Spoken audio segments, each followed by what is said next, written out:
Hello there everyone, welcome to another instalment of the womblesteward series where I take a look at some of the clips and races that you've sent in to me and I give you my honest, objective opinion on what's went down. Who is to blame, who isn't to blame, is it a racing incident, etc. Now, important to remind you, this is just purely my opinion, other opinions may differ and that's what makes these incidents so interesting. End of the day, I don't have any professional steward experience. I'm just a sim racer. I've been sim racing on Gran Turismo for the last 5-6 years on GT Sport, GT7, and then played obviously earlier Gran Turismo games. I played the early F1 games, I've played iRacing, I've played ACC, and I've watched a whole lot of motorsport over years, and that is basically anything that I've managed to garner over all that is what I kind of take into account when I take a look at these incidents. If you want to send in a clip to me, it's very simple to do. Just save the race, save the full replay, and then share it on Gran Turismo's own servers with the tag womblesteward, and then just put something in the description as into where you want me to look, and I'll take a look at it, and hopefully we can feature it on a video in the future. I've got 4 incidents here for you we're going to take a look at. From 4 different races and all kind of different in their own kind of ways. So without further ado, let's just go on and take a look at the first one.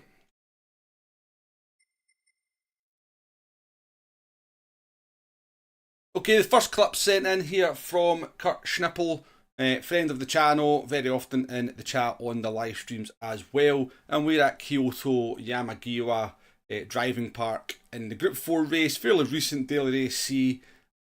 Kurt here is the Suzuki Swift. Now, it's at the end of lap 1. Now, I have taken a look at this once just to make sure there was something in there that I felt was content for the video. But we'll take a run through the full incident here first in full speed, and then we'll take a look back at it and I'll give you my thoughts and feelings on what's went down here. So, we're coming down into the tricky fast chicane. You can already see there's a little bit of chaos going on up ahead here. Lots of different cars here as well, which is very interesting. But you can see it's a little bit of a battleground. It is lap 1. The cars are all fairly close together. And we're going to go, 4 wide here at one point, coming into the hairpin. The car's kind of all over the place. Kurt's going to go for a nice move down the inside of the Citroen, gets to stop very nicely. The Citroen kind of just turns into him like he did in this, which upsets Kurt's car. The Citroen retakes the position up ahead. And then look at the Audi up here. The Audi's going to get all out of shape coming into this tricky chicane here. There'll be contact between the Audi and Kurt's car here. And the Audi's going to go off the track and Kurt picks up a second penalty. Well, quite a lot to unpack on this one. Let's jump back and I'll give you my thoughts and feelings on this one. So, this isn't really the incident we're looking at, but Kurt does actually go for the move down the inside of the Citroen here, and then kind of the Citroen just turns into him and knocks him off the track.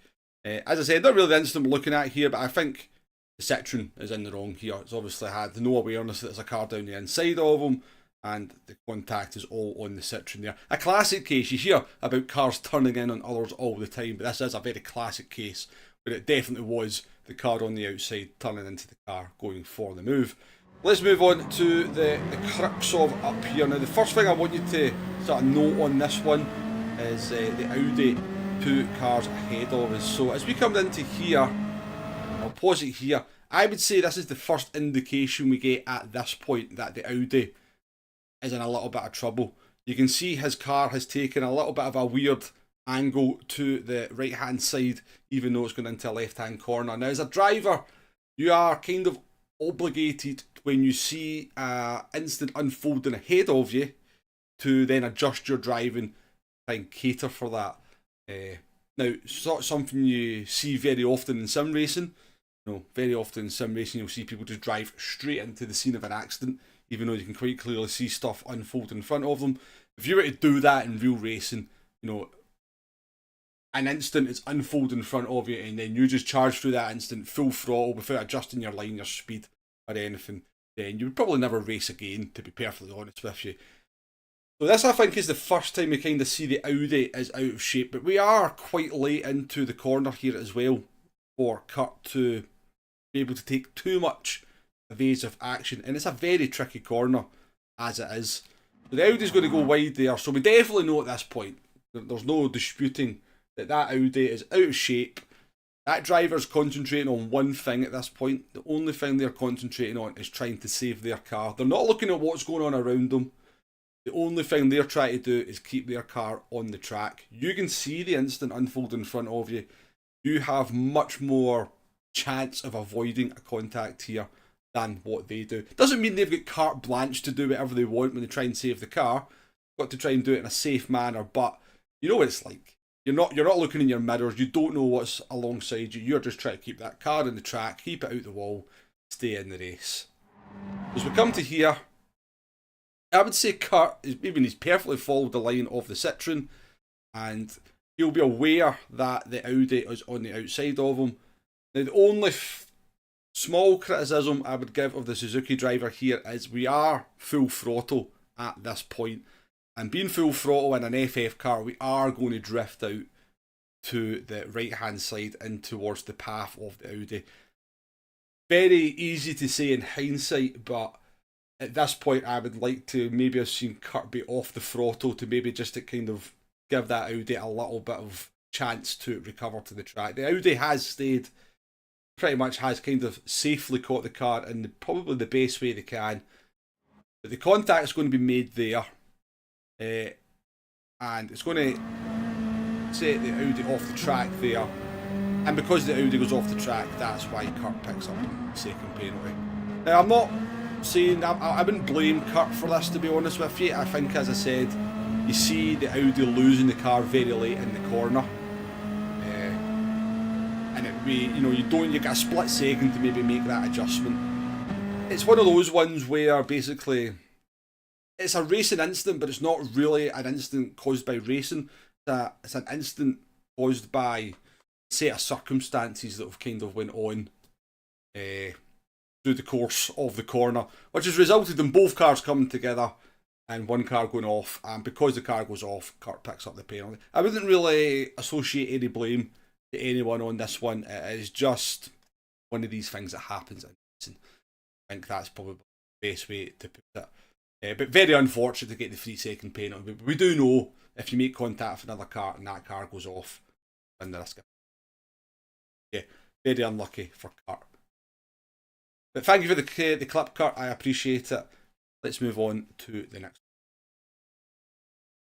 Okay, folks, incident number 2 here has been sent in by Lemon Squeezy from Watkins Glen in the Group 3 card. I believe this was the Daily Race C a wee while ago, to be fair. Can't remember exactly when. And Lemon has put in the description that they went for an unnecessary overtake on lap 1. Was it a dirty move? So let's take a look at it in full speed. Obviously I've watched this once already, so I know there's some instant in here that is video worthy. First thing I want you to notice though is the BMW, the white BMW, 2 cars ahead, has gone off the track here at the bus stop. They go very wide into the fast right-hander, and it looks like they've possibly got dirty tyres, which are then confirmed as we go into the next corner here, where they go very deep and wide, and Lemon has caught right up with the BMW as we come down into the braking zone for the the uphill right-hander. Goes for the move down the inside, there's contact, the BMW goes off the track, he then gets bumped by another BMW driver, and that carries on. So a bit to unpack on this one, as you would expect. Let's go back and take a look at it. Let's not skip car. So let's go back to this point here, I think is suitable. We know the BMW's been off the track at the bus stop chicane, and we know when they go deep into this corner that they've also got some tyres. So that changes the context of the move that Lemon's going to go for into this corner, because I would suggest in normal circumstances where the BMW in front has been hitting their braking markers and hitting their apexes and hitting their points and driving in a normal manner, that you would never go for this move. This move would never be on. The cars are on the same type of tyres, the same tyre wear, it's lap 1. You're too far back here, you're a couple of car lengths back, it's not a big braking zone. You're not going to be able to outbrake a car sufficiently to go for that move down the inside here without having contact 99% of the time. But We know the BMW probably has dirty tyres going into this corner, evidenced by what's happened in the previous corner. So it does change circumstances. It does mean that a dive is more possible and is more on because of, you know, the fact that the BMW seems to be struggling for grip. And that's exactly what Lemon Squeezy is going to do. I kind of get why they go for this move here because, yeah, you've seen what's happened to BMW and you don't want to be held up any further by them at the beginning of the race. So Lemon's going to go for the move down the inside. At this point, it looks perfectly good. They make the apex. The BMW has gone wide.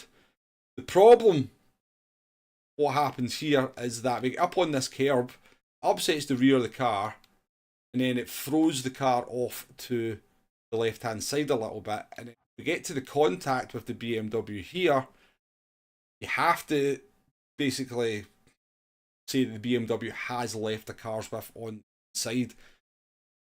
It's very tight, but the contact, when the contact is made, I think you have to say the BMW does appear to be given some room. Now that doesn't mean that we're going to continue to give room through the rest of the corner, but when the contact has been made, the BMW does appear to be leaving enough room for a Group 3 car to be in that space. And the contact has really been initiated by the touch on the curb, which is through the car off to the left-hand side, and then bumps the BMW wide. Zach carries on. Or Lemon Squeezy, sorry, carries on. I do believe Lemon Squeezy is. So, I think I have to put this one on Lemon Squeezy. I 100% understand why they did what they did, why they went for the move. But I think it's the touch on the curb that basically causes the contact. Whether the BMW was intending leaving room for the rest of the corner, we'll never know because the contact was made before that point. So it's not a dirty move, and that's like, Lemon Squeeze did ask that. There's nothing dirty about it. It was opportunistic. I understand why they felt the opportunity was on. Ultimately, they have caused the contact and they have bumped the car out of the way after being Lemon Squeezy for this one. But thank you very much to Lemon Squeezy for sending the clip in. We've sent quite a few clips in. I do appreciate it. So let's move on to the next one.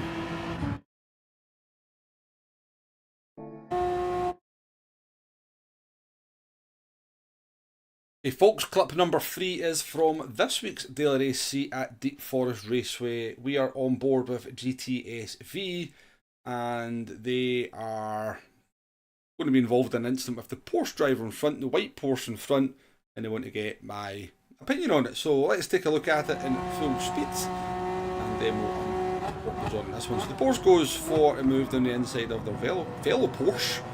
They go deep and then they get bumped off the track there. Probably going to give them dirty tyres.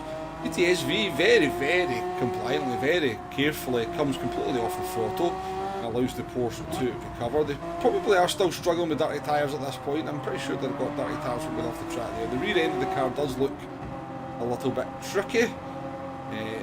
GTSV takes a look down the inside there. The Porsche is going to lose it again. Going to drift wide here.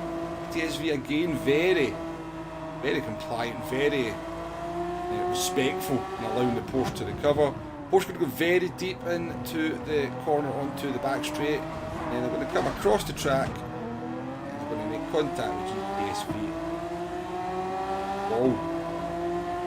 GTSV was probably not very happy with that in the slightest, but yeah, let's unpack this one and see what I think really happened. So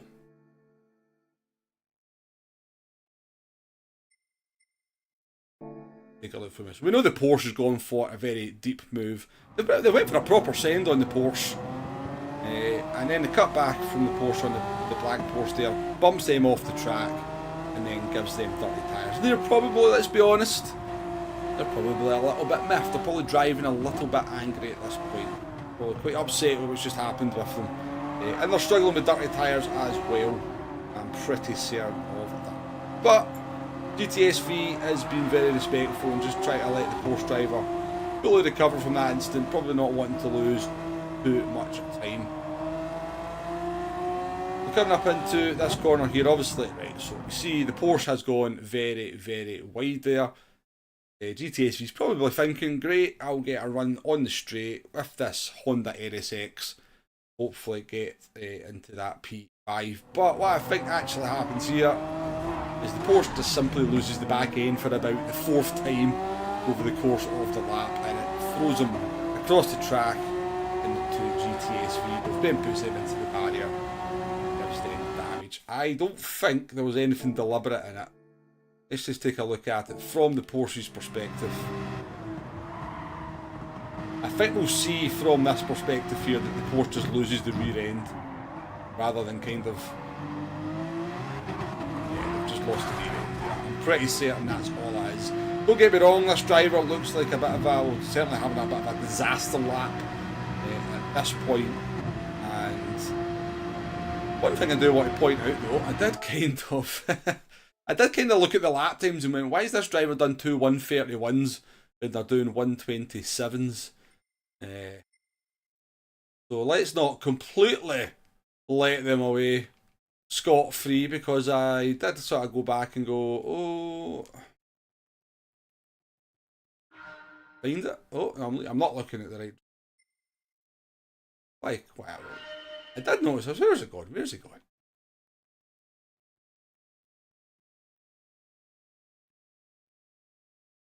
Ah, here it is here.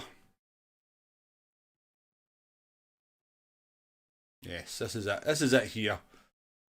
So I did notice they'd picked up a 3-second penalty, and it's been a for this instance here where they just bumped the bumped the 4GT off the track, and they did actually pick up a 3-second penalty. I'm not sure why. Oh, there we go. There we go. So Marquis is then the 4GT back for a Gran Turismo 7 driving, eh? Gotta love it.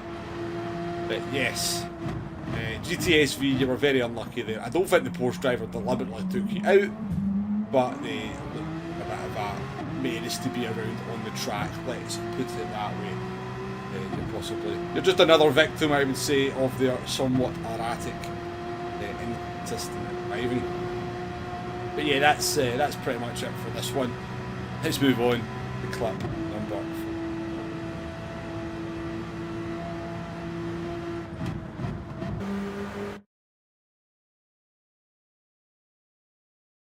So, final clip of the video, and this is a really interesting one, I think, from what I've seen, and it's from a league race. It's a 34-lap race around Monza, in AMG Black Series cars, I believe. Looks very interesting, and we are coming on to the final lap here, and there's going to be an instant which results from what Paul tells me in the description, results in the Italian driver in the car in front quitting the league.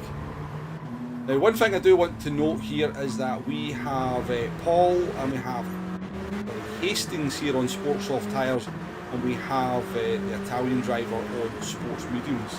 So definitely something to take into account here. So, and they're also doing some fuel saving, I've noticed that as well. They'll come down into the second chicane here. They're all going to brake for it, and Paul's going to go down the inside here, and the other two drivers are going to go off the corner, and so we'll look behind us. The Italian driver is going to make further contact with Hastings and go off the track. Lose holding position and end up down. So let's unpack this one, because I think this one is quite interesting. So we don't need to look at the first corner. We shall rejoin the action here as we go through the Curva Grande down towards the second chicane, whose name escapes me. I sit here, so we'll just call it the second chicane for the video. So as I said, we've got Paul and we've got Hastings on Sports Soft Tyres, and we've got the Italian on Sports Mediums, and that's going to play a part here as into what goes down, because going through Curva Grande here is obviously full throttle on the Sports Soft Tyres, but the Italian has drifted wide there, touches the grass, and they lose a lot of momentum as we come down into the braking zone. Now we're having to brake pretty early here, I think it's fair to say, well before the 150. All three cars are on the brakes. So as we come into the braking zone, I don't know if you noticed it there, Paul kind of just comes off the brakes a little bit and is now going for what I would say is an impossible gap down the inside of both drivers. And as we get to this point here, you're not making that corner. You're going to struggle to make that corner if you don't have two cars on your outside, let alone if you didn't have two cars on your outside from this angle. The Italian driver gets horribly squeezed, and the only thing I can sort of think of looking at this one is, like, what's the Italian driver supposed to do in this circumstance? He's got a car down his outside, he's got a car in his inside, he's getting 100% squeezed here. And the two of them kind of have to go off the track, and as we join on board here with Hastings, he then makes contact and nearly spins the Italian driver around. I can fully understand why the Italian driver is so angry at what went down here. He allegedly quit. But let's take a look at it again. So he does drift wide here, and this does play a part because he does lose a lot of momentum into the braking zone. But there's just nothing the Italian driver can do, and I've got to put the blame on Paul here because he's just gone down for an impossible gap, and basically given these other two drivers no way of ever possibly being able to negotiate this corner. The Italian in particular, you know, he can't give you any room on the inside because he's got a car on the outside. The car on the outside is going to give him minimal room on the inside. But the Italian driver here gets absolutely screwed by two drivers going for quite optimistic moves. Hastings' move is optimistic, but got a chance of making it. But I don't think Paul can ever seriously think that this move is going to work. Now, the kicker on this is we'll just look at it at full speed. Even with significant contact with the other two cars slowing him down, he still ends up at this part of the track. So even, you know, if you're going to go that far down the inside of a corner, then you can't take the full width of the track when you negotiate the corner. And even with the contact, it doesn't come anywhere near to kind of staying on what would be his allocated part of the corner if all three cars somehow were going to get through this corner side by side as they were kind of trying to do. So I have to say, Paul, I think that one's on you. I'm not saying there's anything malicious in it. It's the last lap of a race. I get it. We go for moves. But I have to say that one was probably just too ambitious for the circumstances. And the Italian driver, who was on for the podium, has been royally screwed out of it.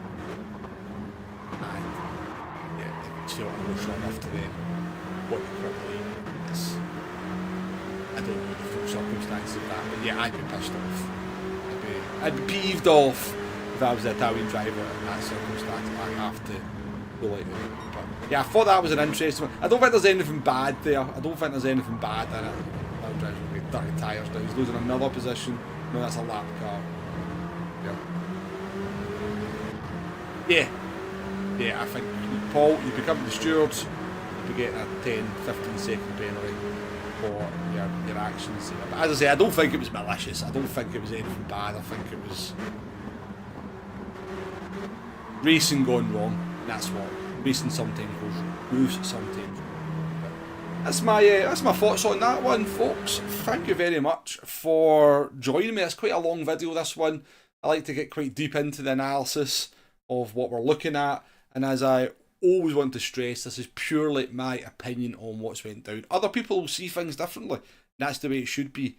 You know, we all have, you know, racing has a set of rules, but we also, a lot of people interpret those rules slightly different ways. A big thank you to everyone that's sent the clips in and put their driving out there to be discussed and criticised and critiqued in the way that I'm doing it here, and I always do it from an objective perspective as best I can. As I said, this isn't really about dirty driving, it's more about racing incidents that we kind of, you know, that kind of grey area where you know, opinions are going to differ. And there's nothing here that was dirty, I don't think. As I said, that's what I'm looking for in the clips as well. So, yeah. Thank you very much for watching, folks. Let me know what you think in the comments below as always. Catch you on the next one. Goodbye now.